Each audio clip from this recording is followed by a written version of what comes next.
Un día mejor presenta Los secretos de Adán y Eva. Porque la salud tiene más de un punto de vista.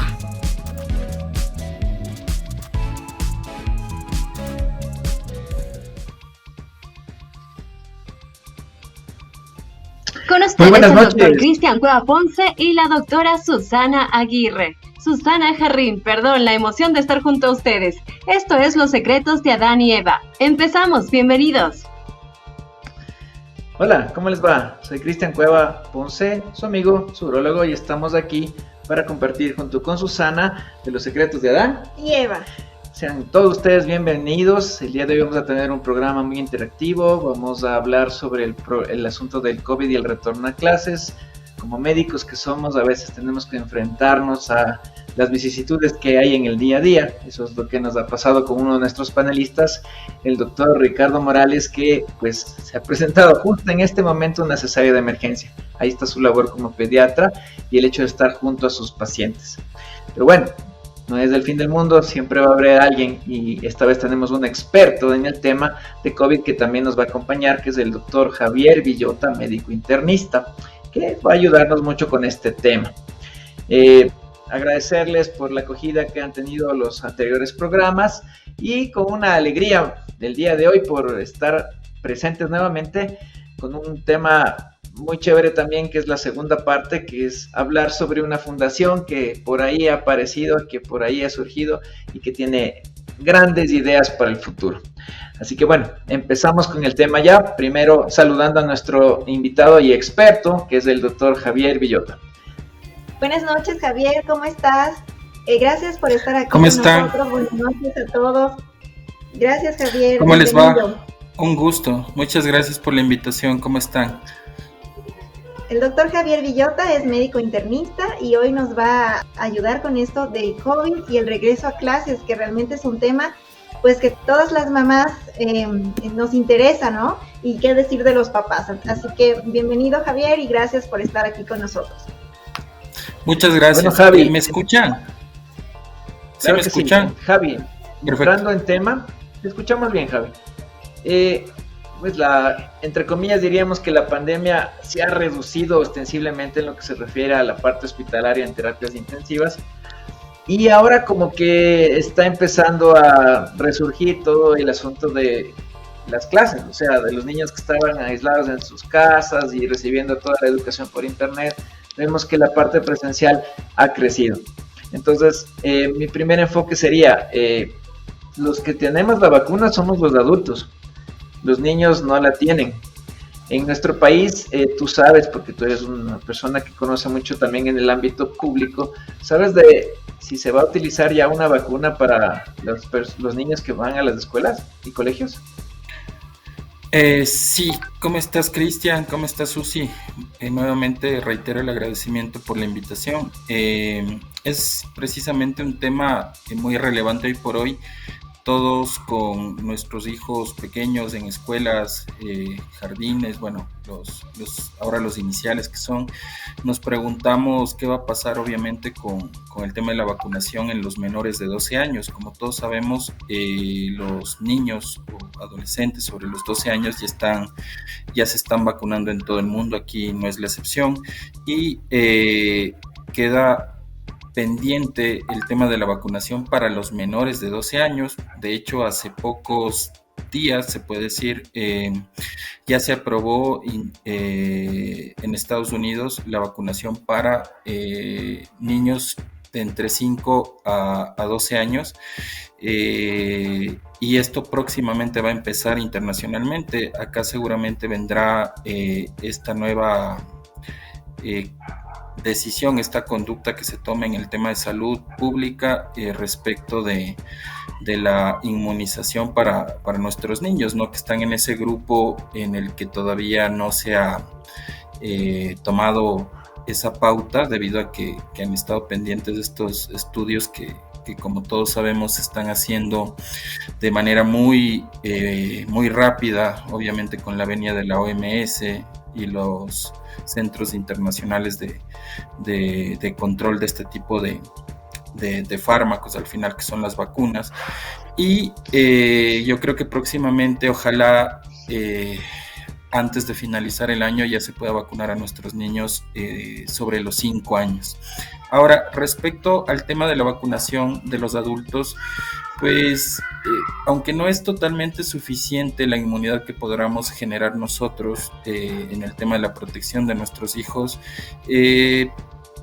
considero que sí generamos algún tipo de barrera sobre el tema del contagio, porque al final el contagio, pues, de persona a persona generalmente se produce más, o su prevalencia es más alta en adultos que en niños. Como todos sabemos, los niños se contagian menos, entre comillas, o el desarrollo de su enfermedad de los niños contagiados con COVID es más leve y tiene menos complicaciones, aunque esto no quiere decir que estén exentos de ellas. Entonces, el tema de la vacunación es y será de ahora en adelante muy importante. Perfecto, Javi.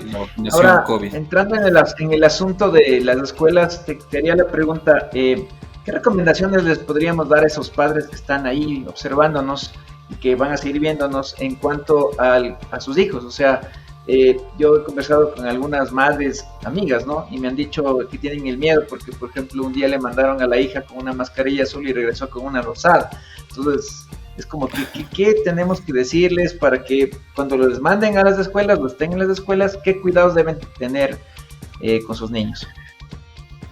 Claro, Cristian, el cuidado es el mismo, o debería ser el mismo que nosotros tenemos en el tema laboral, por ejemplo, bueno, exceptuando la parte médica, porque obviamente como médicos estamos expuestos aún más a este tema y nosotros tenemos que extremar las medidas, pero fuera del ámbito salud, el cuidado en las áreas laborales es el que se debería replicar con los niños. Sin embargo, aquí existe una dificultad muy importante, que obviamente es la edad de nuestros niños.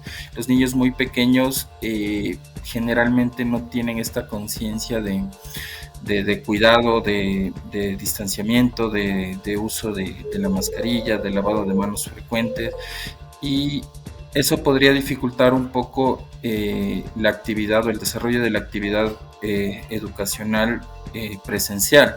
Sin embargo, a pesar de todas estas limitaciones, pienso que fue lo correcto ya empezar con el retorno progresivo a la educación presencial, ya que desde la parte psicológica, si podemos decirlo de esta manera, nuestros niños ya necesitaban acudir a su escuela, a ver sus compañeros que no los han visto más de un año y medio, a recibir realmente una educación adecuada, porque pues la educación telemática tiene lastimosamente muchas desventajas, y nuestros niños, sobre todo los más pequeños, están en una etapa muy importante de formación que lastimosamente a los que nos tocó, lo digo de esa manera porque tengo un hijo de 7 años que está en tercero de básica y pasó casi todo el primero de básica y todo el segundo de básica de manera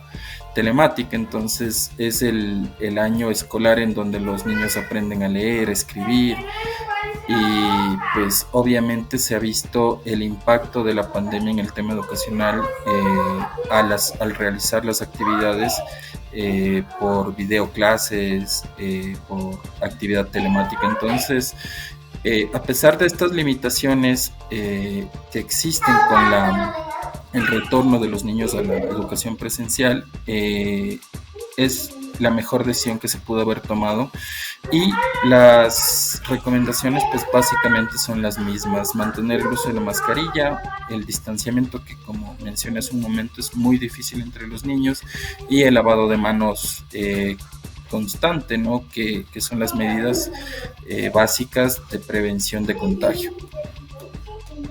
Muy buenas recomendaciones, doctor Javier. Yo les invito a los que nos están mirando aquí en Facebook Live que nos hagan preguntas sobre las dudas que tengan. Realmente este tema es muy importante Y hay que darnos cuenta que pues estamos en otra realidad y que muchos niños ya están yendo a la escuela. De pronto habrá papás que pues decidieron todavía continuar con las clases virtuales, pero ya un buen número de niños por diversas circunstancias, ya los padres están trabajando, no tienen con quién dejarlos a los niños, muchos han necesitado ya estar con sus compañeros por esta situación psicológica que el doctor Villota comentaba.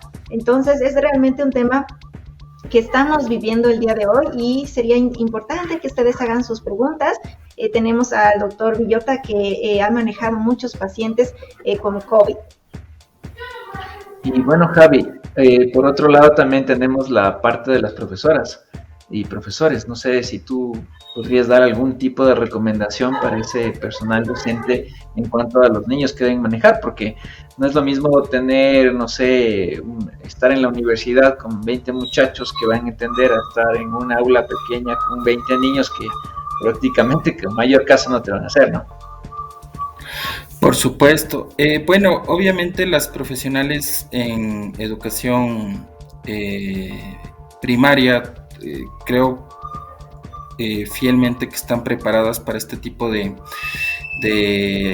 situaciones, no totalmente en el contexto de la pandemia, porque esto nadie lo esperaba, pero sí en el tema de como bien dices, Cristian, el control de un número importante de niños, ¿no? Porque eso ya no tiene que ver mucho, creería, con el tema de la pandemia como tal, sino ya con la preparación propia de cada profesional, que creo que cada una de las que nos ha correspondido en cada una de las diferentes unidades educativas públicas y privadas de nuestro país están en la capacidad de solventar y manejar de manera adecuada estas dificultades que se pueden presentar con este retorno a la educación presencial.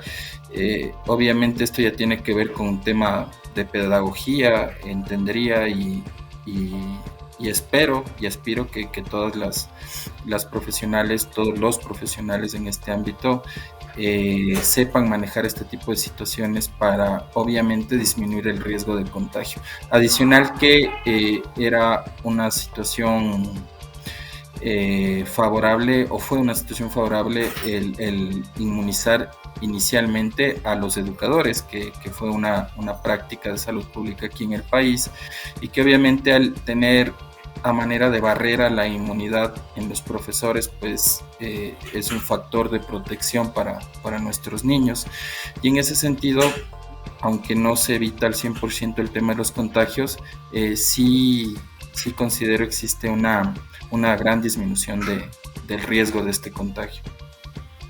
Excelente, doctor, buenas noches. Villota. Tenemos una consulta en este momento. No sé si es que se escucha, ¿sí? ¿Estamos ahí bien con el audio?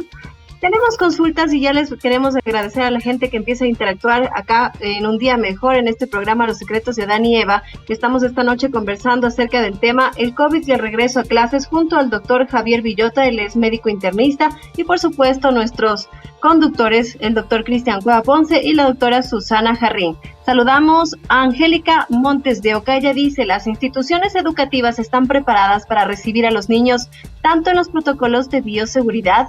Y también tenemos una segunda pregunta de Patti Lu. Ella dice: buenas noches, doctor, ¿cuál sería el protocolo al llegar a casa? Es decir, ¿sería necesario llegar inmediatamente a bañar a los niños o solo como llegar y lavado de manos es suficiente? Gracias. Son las preguntas que nos hacen en este momento. Gracias por su interacción. Denle like, comparta y siga consultando a los especialistas. Ok, respecto a la primera pregunta, pues es un tema ya netamente institucional, creería yo, de cada una de las instituciones, sean estas públicas o privadas, que obviamente deben agotar esfuerzos para prepararse que lo habrán hecho, de hecho ya, para prepararse para el retorno a clases. Eso ya es un tema que se debe gestionar con el médico de la escuela, del colegio, y que seguramente tendrán protocolos activados, vigentes, y los actualizarán permanentemente para obviamente tomar las medidas de precaución necesarias con este retorno progresivo. Respecto a la segunda pregunta, mi criterio, puedo decirlo muy personal, es que no. en el sentido de que primero el COVID se determinó ya hace varios meses que no se transmite a través de las superficies. El tema de la transmisibilidad al tocar un área contaminada, una superficie contaminada, tiene que ver con pruebas que se hicieron in vitro. Esto quiere decir dentro de un ambiente controlado, un laboratorio, donde se determinaba que, o se determinó, se llegó a determinar que el COVID puede estar en las superficies por un tiempo de un poco más de unas 2 horas. Sin embargo, hace algunos meses ya se llegó a la conclusión de que el COVID en una situación habitual de nuestro día a día, a pesar de que puede estar presente en alguna de nuestros tejidos, ropa, zapatos y demás, no existe un riesgo alto de transmisibilidad por tocarnos una ropa contaminada o entrar con los zapatos a casa. Entonces, en realidad, no debería ser una práctica habitual hacer esto con el retorno de nuestros hijos a la casa después de un día de actividad presencial en la escuela. Sin embargo, las medidas normales, por así decirlo, que pueden ser un poco estrictas dependiendo de cada hogar, sí se podría, obviamente, la ropa con la que llega el niño, pues cambiarla inmediatamente. Sin embargo, el tema del baño no es totalmente recomendable, ni desinfectar suelas de zapatos, ni nada por el estilo, sino simplemente llegar a casa, cambiarse ropa, primero lavarse las manos, cambiarse ropa y el tema de baño como una indicación estricta no la consideraría de esa manera en todos los casos. Obviamente ya individualizando cada caso, si nuestro hijo llega después de haber jugado todo su recreo muy sucio y demás, pues eso ya es un tema individual, pero en el tema COVID en realidad esto no marcaría mayor diferencia. Gracias, Semedo, que nos pregunta también justamente esto de la desinfección de los zapatos, del calzado. Según lo que tú decías, Javier, no es necesario ya echarnos alcohol en los zapatos para ingresar a la casa o retirarnos los zapatos. No sé si puedes hacer énfasis en eso. Ajá, sí, la verdad es que esto no tiene una recomendación científica, por así decirlo. No es una recomendación basada en la evidencia médica respecto de que al desinfectar la suela de los zapatos disminuimos el riesgo de contagio. O sea, como todos sabemos, y es algo bastante lógico, de hecho, el contagio se produce por el contacto directo con secreciones, en este caso las gotas de flush, las gotas de saliva que una persona puede eliminar a través de la boca cuando habla, cuando tose, cuando estornuda, y esa saliva, esas gotitas de saliva con virus tendría que ingresar por alguna mucosa del organismo, en este caso la mucosa oral, la mucosa nasal e inclusive la mucosa de ocular, que es la conjuntiva del ojo. Entonces, el tema de la suela de los zapatos, y por ahí también va el tema de la ropa, no tiene pertinencia una recomendación estricta de desinfectar o de lavar o de retirar, ya que no implica un riesgo mayor de contagio el tocar una ropa contaminada. O en el tema de los zapatos, pues bueno, estamos hablando de niños, es posible que el niño por algún motivo toque sus zapatos, no sé si llegue a tocar la suela de los zapatos, pero ahí principalmente es donde podría, entre comillas, estar el virus, ¿no? Teniendo en cuenta que es muy poco el tiempo que el virus puede sobrevivir en estas superficies, en un ambiente no controlado, en un laboratorio con ciertas medidas de control y donde se hacen las pruebas estas, pues sí se estableció una supervivencia del virus de un par de horas, pero ya en condiciones normales, habituales, esto puede llegar a ser mucho menos y por ende el riesgo de contagio es casi se puede decir casi nulo, si consideramos estrictamente este tema puntual de la superficie, sea de los zapatos, sea de la ropa. Entonces, no es una práctica que se debería tornar habitual. Ok, O más muchas bien, gracias, doctor Javier. Más bien ya se debería dejar de lado, porque he visto yo que se siguen tomando estas prácticas, sobre todo en lugares públicos. Ustedes van a un supermercado, van a una farmacia o a cualquier lugar de concentración de personas y todavía siguen poniendo estas bandejas en el piso que la verdad no cumplen ninguna función. Entonces la recomendación bajo criterio propio sería no hacerlo. Javi, tenemos varias preguntas, pero necesitamos de esta vez ya un poquito de respuestas un poquito más puntuales, ¿sí? Okay. Pues estamos saludando a Patti Lu, que está conectada, que nos tiene una pregunta nueva para ti. Sí, bueno, ella dice que si es necesario bañarse después de ir al súper.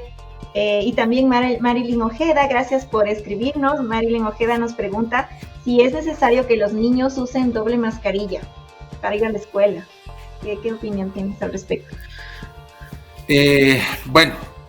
Bueno, obviamente como ya lo han mencionado, yo no soy pediatra, soy médico internista. Hay muchas cosas que se pueden traspolar desde los adultos a los niños, pero por simple lógica, el tema de la doble mascarilla a un niño de cualquier edad dentro de un ambiente cerrado y después el ambiente de recreo, que bueno, con las debidas medidas se estará gestionando en cada institución, puede limitar mucho la respiración del niño. De hecho, una mascarilla simple ya como método de barrera genera este efecto. Una doble mascarilla, pues mucho más.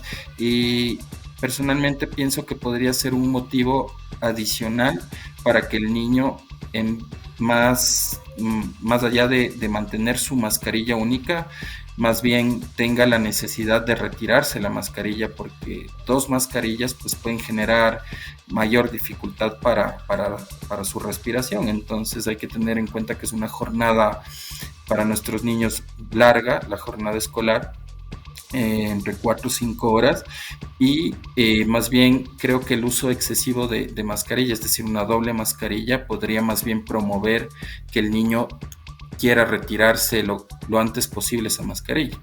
Entonces no creo que sea pertinente esto. Con una mascarilla bien utilizada, bien colocada, creo que es suficiente como medida de bioseguridad. Perfecto, estamos saludando al aire, están observándonos Steffi Cabrera, Viviana Moreno, Inés Aguilar, les mandamos muchos saludos. Tenemos una pregunta de Janet Hermosa, nos dice, ¿es cierto que se están infectando más los niños no vacunados y los adultos mayores de 65 años? Bueno, habría que contextualizar esta pregunta, sin embargo, y lo lógico es que si es que tenemos una población vacunada, como bien decías al inicio, Cris, los casos de pacientes COVID han disminuido drásticamente, y esto es muy bueno para nuestro escenario de salud pública. Tanto los hospitales públicos como privados han decrecido en sus ingresos de pacientes COVID de manera impresionante, y esto es muy favorable, insisto. Y obviamente, si es que ya hay menos casos de pacientes adultos vacunados, en el tema porcentual, en el tema de prevalencia, de incidencia de casos, seguramente una estadística podría marcar que el contagio está tornándose mayor en niños que no están vacunados, y es lógico, como les digo. Sin embargo, esto no quiere decir que se están contagiando masivamente los niños, porque de hecho el estar vacunados los adultos y su alrededor, profesoras, abuelos, padres, tíos en general, pues generan, como les decía, esta barrera de inmunidad hacia ellos. Y claro que habrán contagios, pero esto no quiere decir o no habla de un contagio masivo en los niños. Entonces, desde ese punto de vista, puede que la respuesta a esta pregunta podría ser que sí. No tengo datos actualizados a la mano, pero podría ser sí la respuesta a la pregunta en este contexto. Si ya no tenemos adultos contagiados, pues obviamente el porcentaje de niños con contagio será un poco mayor desde este punto de vista. Y los adultos de 65 años siguen siendo población de riesgo. Inclusive vacunados pueden llegar a contagiarse, y ha habido muchos casos de pacientes vacunados que presentan contagios. Sin embargo, lo que hay que recordar y tener muy claro es que la vacunación no evita al 100% el contagio. Casi todas las vacunas disponibles a nivel mundial y en nuestro país nos aseguran sobre el 95% una baja probabilidad de complicarnos con un contagio. Es decir, si estamos vacunados, tenemos muy poca probabilidad de ingresar en un área de cuidado intensivo. Esto obviamente para los casos graves, y el contagio leve y moderado todavía se puede dar en pacientes vulnerables, porque los adultos mayores, a pesar de estar vacunados, siguen siendo vulnerables al contagio. Sin embargo, la vacunación va a evitar que estos pacientes se compliquen y lleguen a una unidad de cuidados intensivos en su gran mayoría. Muchas gracias a todos. Tenemos una consulta en este momento a través de Facebook. Sí, tenemos una consulta y nos está hablando Eric Adrián. Dice, ¿recomendable que aumenten el aforo en las aulas después de que los niños se vacunen? Gracias, Eric, por hacer tu consulta. Respecto al tema de aforos de lugares públicos, escuelas, universidades en general, y en general todo lo que tiene que ver con concurrencia de personas, en este caso niños, a un mismo lugar, obviamente con la vacunación esto será o estará más cercano en cuanto se autorice la vacunación a niños de entre 5 a 12 años, porque ya con inmunidad obviamente el riesgo disminuye, no desaparece, tenerlo claro, pero esta pregunta es interesante desde el punto de vista que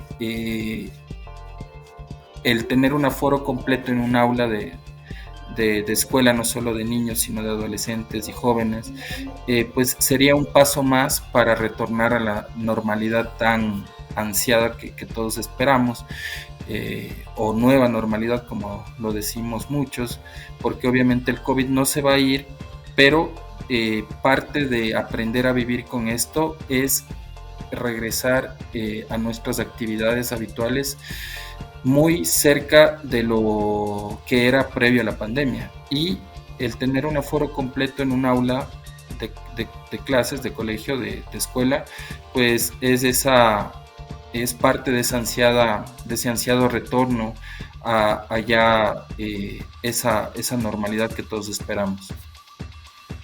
Saludamos a Benjamín Asay y a Carmen Telo, que también están en sintonía. Ellos nos tienen un par de preguntas más, Javi. Primero, Carmen nos dice si hace más daño el sedentarismo y el largo tiempo en la tecnología, como en la computadora, versus el COVID. Y en cuanto a Benjamín, nos dice si es que es de preocupar las salidas que se van a venir por cumpleaños, ¿no? Si hay que tener en cuenta quién está vacunado y quién no. Claro. En la primera pregunta, sí.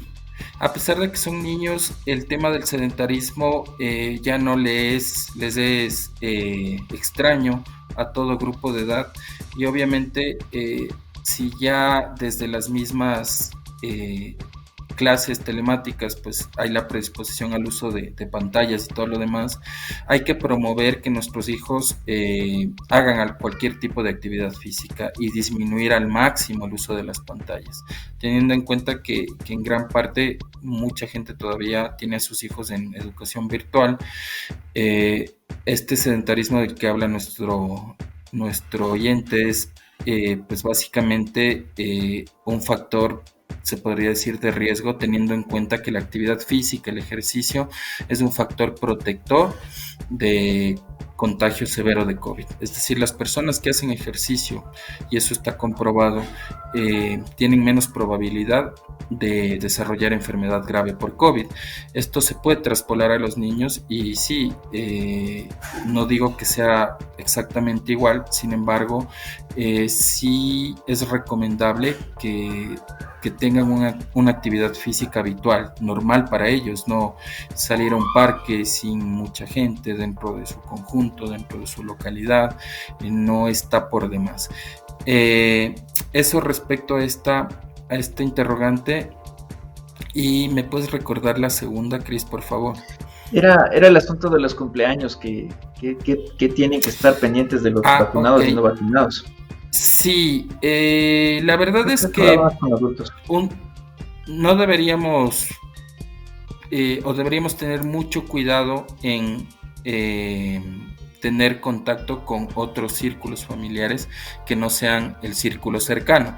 Y tampoco me refiero al extremo de solamente estar en nuestro núcleo familiar, ¿no?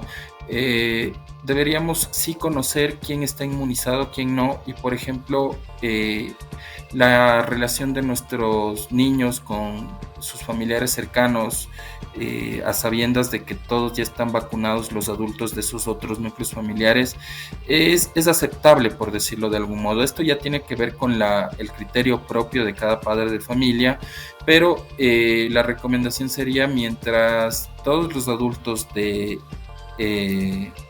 esos núcleos familiares estén vacunados, y me refiero a la familia cercana, pues no habría mayor contraindicación, por así decirlo. No me estoy refiriendo a que hay que desmedirnos en este tipo de actividades ni nada por el estilo, pero sería aceptable. De ahí que estar con núcleos familiares ajenos, por así decirlo, en este caso compañeros de clase de los niños, sin saber si es que están o no inmunizados, pues esto obviamente sería riesgoso, porque si es que hay contagio en alguna persona de esta familia, supongamos que no se vacunó, no quiso vacunarse, qué sé yo, y se acude a una reunión social en este lugar, pues el riesgo de contagio es muy alto, ¿no? Perfecto, Javi, yo te agradezco mucho por el tino y la paciencia con que respondes. Eres muy consecuente con todas las respuestas de los oyentes. Sobre todo nos ayudaste mucho el día de hoy con tu experiencia, con tu sapiencia, de nada, con la vocación que tienes como médico. Yo quiero agradecerte, creo que todas las personas quedaron muy contentas con lo que dijiste. Sí, felicitarte, Javi, por esta exposición que nos has dado, estas respuestas pues tan elocuentes que has dado a todos nuestros oyentes, y te agradecemos muchísimo por haberte dado el tiempo. No estuvo planificado, pero nos ayudaste y pues colaboraste aquí. Yo creo que todos estamos muy, muy contentos por todo lo que has aportado en el programa de hoy. Muchas gracias y esperamos, ojalá, tenerte en algún momento también nuevamente en nuestro programa. Cuídate mucho. Con todo gusto. Gracias, Cris. Gracias, Susi, por la invitación. Siempre a las órdenes y con el mayor gusto. Siempre saben que estoy dispuesto a ayudarles en lo que necesiten. Perfecto, le agradecemos mucho al doctor Villota entonces por su participación, y ahora vamos a una parte emotiva, creo yo, del programa. Avísame, Magus, cuando ya esté nuestro invitado. Tenemos a una persona que yo creo que ha formado una gran cantidad de médicos en nuestro país. Es alguien de respeto, es alguien que tiene muchísima experiencia. Es alguien que, aparte de enseñarnos medicina, también nos dio esos datitos, esos caminos para la vida.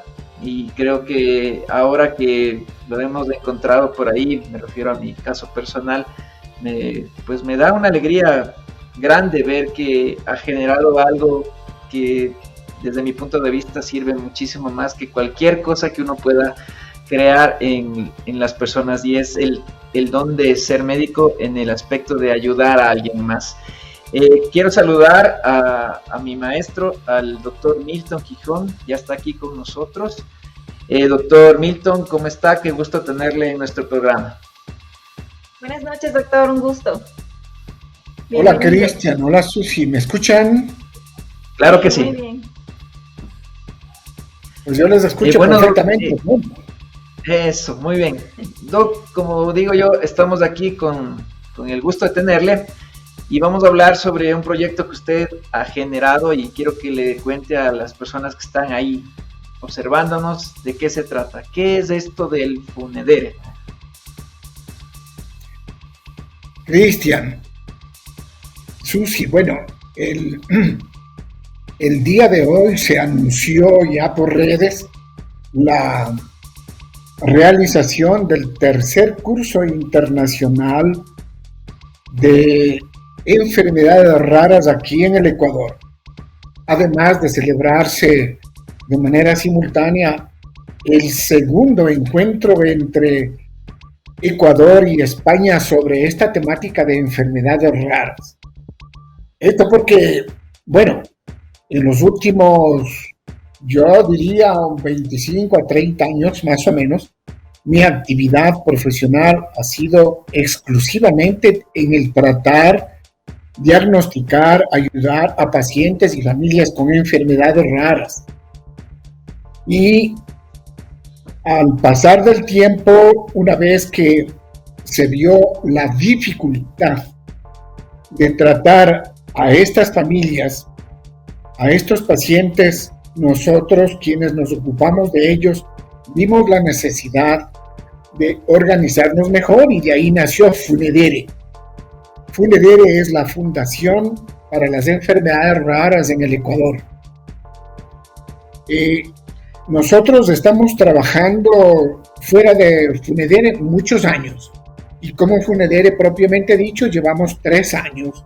Es una fundación nueva, sin embargo ha desplegado una actividad muy importante tanto en la parte académica, en la parte científica y en la parte médico-social. Entonces nosotros ahora estamos con ese desafío, con ese reto social y Cristian, Susi, tomen en cuenta que al decir yo reto y desafío, no estoy exagerando. Se trata de más de 1 millón de pacientes en el Ecuador con enfermedades raras. El término nos lleva a una confusión y aclaro de una vez. Se habla de enfermedades raras, pero no debe hablarse de enfermos raros. Las enfermedades raras, por último, son 8.000. Son 8.000 enfermedades raras que conocemos hasta ahora. Y esto se va aumentando conforme avanza el diagnóstico de enfermedades a través de ADN. Y eso es lo que pretende ahora la Funedere, instaurar en el Ecuador el Instituto Nacional de Medicina Genómica, que nos va a permitir hacer diagnóstico puntual de enfermedades, en primer lugar, comunes. Un ejemplo, los cánceres. En este momento, con apenas un hisopado, con un frotis de piel o una gota de sangre, en Funedere nosotros estamos en capacidad de diagnosticar cáncer de seno o de ovario en una muchachita de 20 años, en una muchachita sana que no tiene síntomas, que no tiene ningún signo. Y podemos decir que si ya tiene cáncer de seno o tiene cáncer de ovario. Es decir, nosotros estamos a punto de instaurar en el Ecuador lo que se llama medicina predictiva. Nosotros ahora mismo estamos en condiciones, en base a una muestra de sangre, en base a un hisopado nasal, de ver si un joven de 30 años va a hacer Alzheimer o Parkinson. Es decir, nosotros anticipamos, tomando en cuenta que estos son 2 trastornos de la 5ª, 6ª década de vida, pero a un joven de 20, de 30 años podemos decirle, oye, tú vas a hacer Alzheimer, tú vas a tener Parkinson. Y una vez que hacemos esa medicina de predicción, a este joven le vamos a someter a una medicina de prevención. para evitar que se instale la enfermedad. En enfermedades comunes nosotros podemos predecir la hipertensión, la obesidad, el asma, la artritis. Podemos hacer diagnósticos muy precoces para anticiparnos a la instauración de la enfermedad. Eso es lo que hace la FUNEDERE.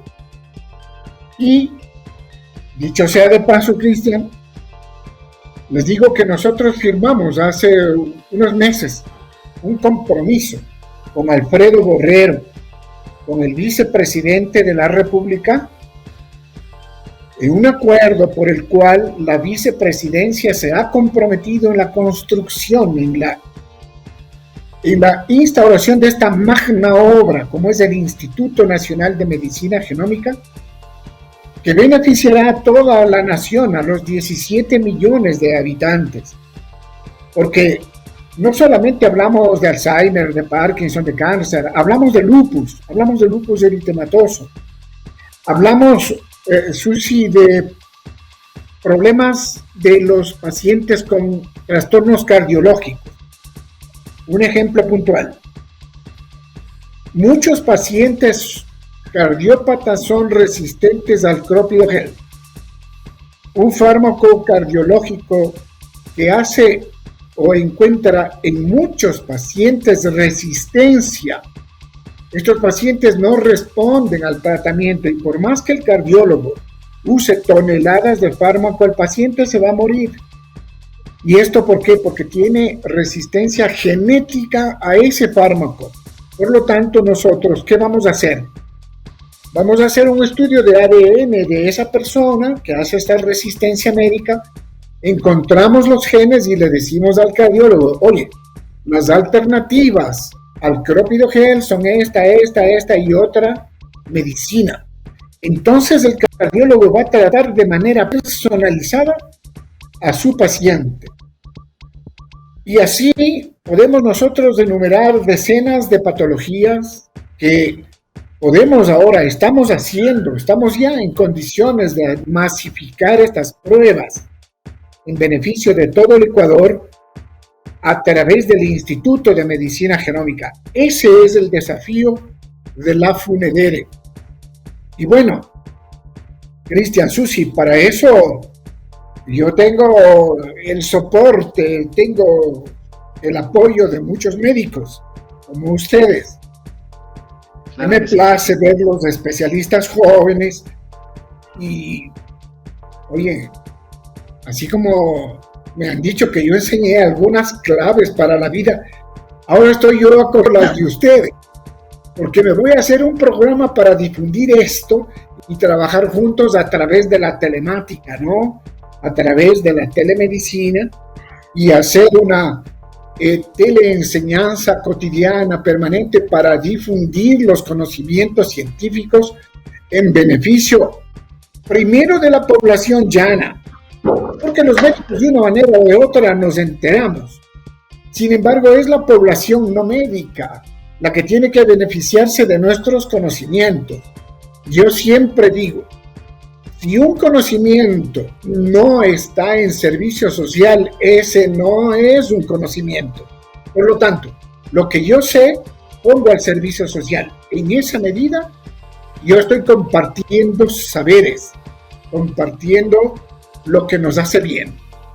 Vamos adelante, entonces.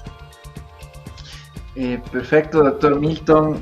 Sabias sus palabras. Creo que me emocioné mucho de verlo a los tiempos y me olvidé de recalcar algo. Los que nos están oyendo no son médicos, capaz que ni le conocen, capaz que no saben que usted es pediatra por la Universidad Central del Ecuador, que fue genetista o es genetista por la Universidad de Sao Paulo, Brasil, que tiene un diplomado de España de genética molecular, otro diplomado de la Universidad de México en anticuerpos monoclonales, y que es una persona que ha estado en el auge y en el empuje de la genética por muchos años. Doc, de mi parte, como yo le digo, los médicos jóvenes, como dice usted, especialistas, estamos para eso, para apoyar a causas tan buenas como estas. Yo quiero dar un saludo a nuestros oyentes, a Lina Esther Tobar, a Rocío Flores, que están ahí pendientes. y preguntarle, don Milton, ¿qué necesitamos nosotros hacer para que esta Funedere salga? ¿Qué ayuda necesita usted para hacer que esto crezca, para hacer que esto le sirva, como usted dijo, a los más necesitados? ¿Cómo hacemos para que médicos jóvenes se vayan uniendo más a esta causa y poder ayudar a esa gente que en verdad lo necesita? Después de la pandemia, nosotros hemos iniciado una campaña de reclutamiento de socios de la Funedere. De hecho, hemos incorporado en los últimos meses a un número muy importante de médicos, médicos especialistas, y hemos procurado incorporar a especias que tienen que ver primero con las enfermedades raras. Pero aquí una novedad. Nosotros vamos a incorporar a muchos médicos, y no solo médicos, sino personal de salud en general, porque la atención de estos pacientes, de estas familias, es multidisciplinaria. Aparte de que nosotros no debemos descuidar la salud mental de nuestros pacientes y familias. Así que estamos incorporando a psicólogos, a psiquiatras, a este personal que no se le da un valor médico, entre comillas,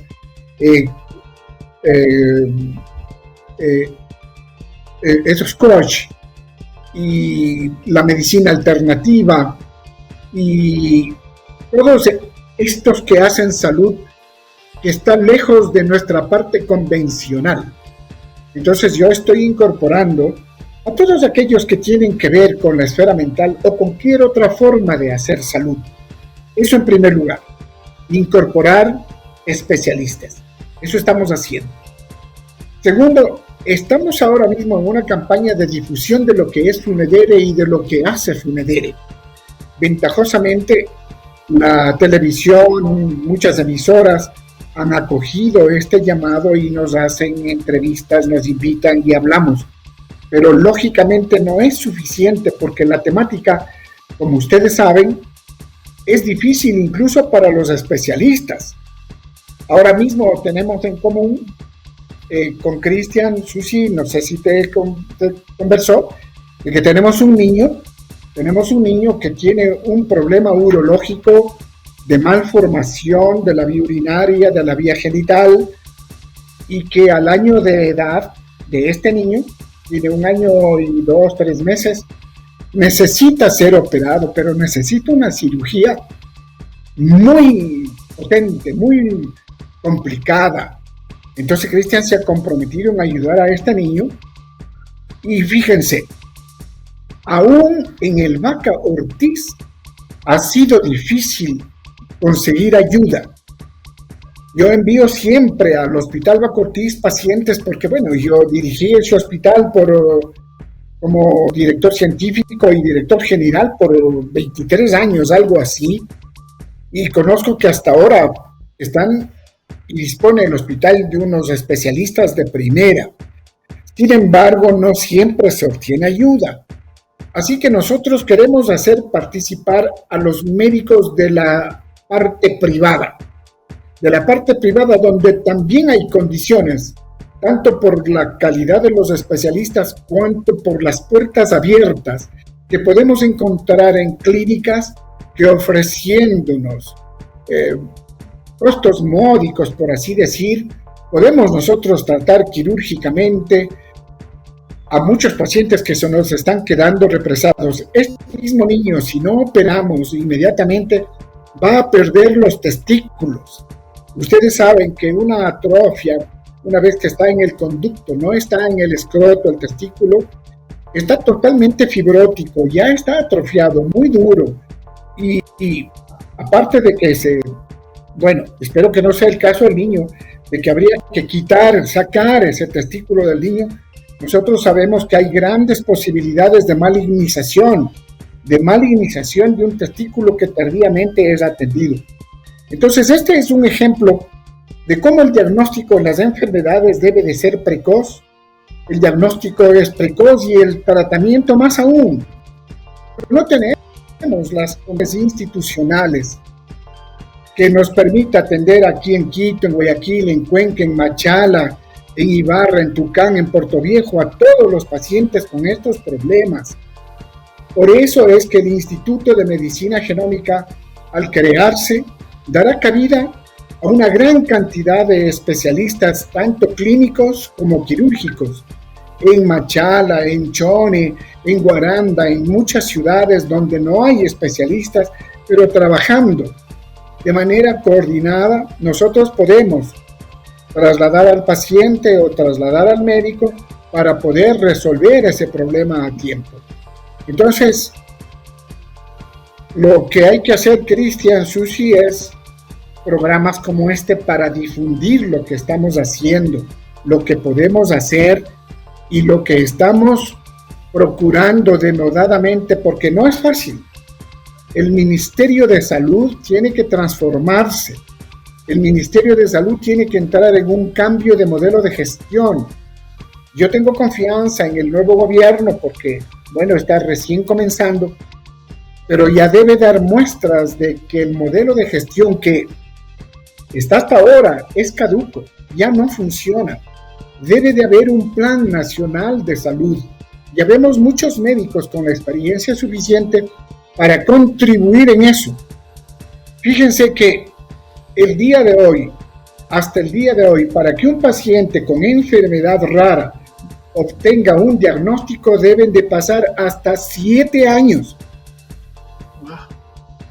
Es decir, desde que un paciente toma contacto, su mamacita, los padres van a un médico, van donde otro, a un hospital, a un servicio, y acá, por allá, ese proceso toma hasta 7 años. En eso ya ha muerto el paciente, el diagnóstico es tardío, ya no se los puede tratar. Entonces, tenemos muchos problemas por resolver y eso tiene que ver con el Plan Nacional de Salud. Por eso es que yo insisto de que el actual gobierno tendrá que tomar mucha atención para cambiar el modelo de gestión. Si no hay ese cambio de estructura, pues obviamente la esperanza morirá. Sin embargo, nosotros debemos dar impulso para que eso continúe positivamente y nosotros obtengamos una nueva faz, una nueva cara, un nuevo rostro del Ministerio de Salud y también de la seguridad social. Ahora mismo vemos que los pacientes con enfermedades catastróficas, como cáncer, como inmunodeficiencia, como lupus, a consecuencia del COVID, casi todos han sido abandonados, han muerto. Hay miles de pacientes que necesitan cirugía y no se los ha operado. Por lo tanto, el cambio de modelo de gestión del Ministerio de Salud permitirá, una vez que ya estamos superando positivamente la pandemia, deberemos entrar en un periodo urgente de recuperación de las otras patologías en las cuales se están muriendo miles de ecuatorianos. Hay niñitos cardiópatas que fallecieron en pandemia y su cantidad no se ha establecido. Les doy un ejemplo. Nosotros tenemos pacientes que han nacido sin defensas. Fíjense, pacientes con inmunodeficiencia primaria, es decir, nosotros tenemos defensas, ustedes tienen defensas, todo el mundo tiene defensas para luchar contra el COVID. Pero hay pacientes que nacen sin defensas. Por lo tanto, en ellos un COVID es muerte segura. Estos pacientes no han merecido ninguna clase de atención especial durante la pandemia. Es decir, el modelo de gestión impide hasta ahora de que tengamos una atención holística, una atención integral, una visión general que nos permita dominar toda la problemática sanitaria. Eso también tiene que ver con la FUNEDERE, con la Fundación para las Enfermedades Raras, porque muchas de estas enfermedades son también catastróficas. No es lo mismo raro que catastrófica, pero se juntan las dos y nosotros tenemos que ver con la patología común, con los cardiópatas, con la insuficiencia renal, y entonces la FUNEDERE, al hacer diagnóstico en ADN en genes de cada ecuatoriano, puede decir al especialista, al urólogo, al endocrinólogo, cómo mismo es que debe de tratar a su paciente. Fíjense esa maravilla. Perfecto, doctor Milton. El tema es muy interesante. Tenemos para una charla de largo. Como usted sabe, también el tiempo en estos tipos de programas no es tan extenso como quisiéramos. Sí, tal vez sería importante que nos comentara qué pudieran hacer las personas comunes y corrientes para apoyar a Funedere. Tal vez les doy el teléfono, el teléfono de Funedere para que las gentes se comuniquen allá y entonces hay actividad para todo mundo. Mucha variedad de actividad. Es el 3515-666. 3515-666. Entonces, vamos a proyectar en pantalla, por favor. Es el 3515-676.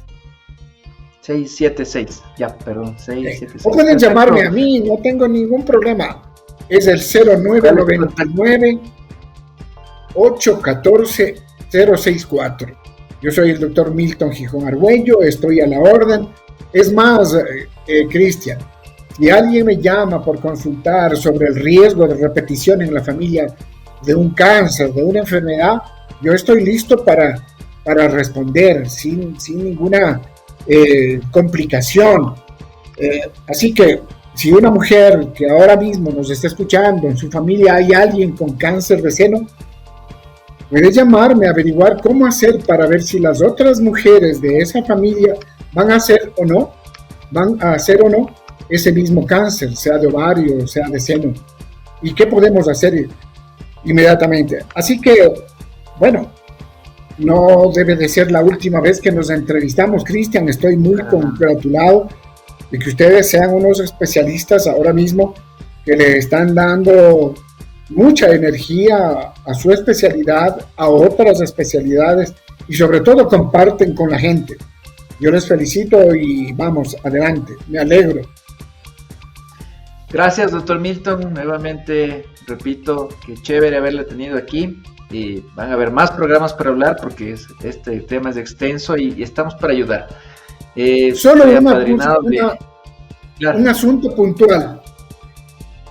Apenas la última cosa que le oí al doctor Villota en la entrevista anterior es sobre la vacunación en los niños. La vacunación en los niños debe de ser promovida. Si no vacunamos a los niños, no habrá la inmunidad general, esta llamada inmunidad de rebaño. Si no vacunamos a los niños, se va a producir un círculo vicioso entre el niño que se contagia y el adulto que está en riesgo. Por lo tanto, hay que vacunar a los niños. Tomen en cuenta que los niños, la mayor parte no hace síntomas. Y además, las vacunas están procurando impedir la replicación del virus en la nasofaringe. Aquí, en la replicación del virus. Las vacunas hasta ahora nos protegen, nos generan protección, pero no están acabando con el virus en la nasofaringe. Y eso es lo que se percibe como segunda meta en cada vacuna. Y en los niños, este reservorio es muy peligroso.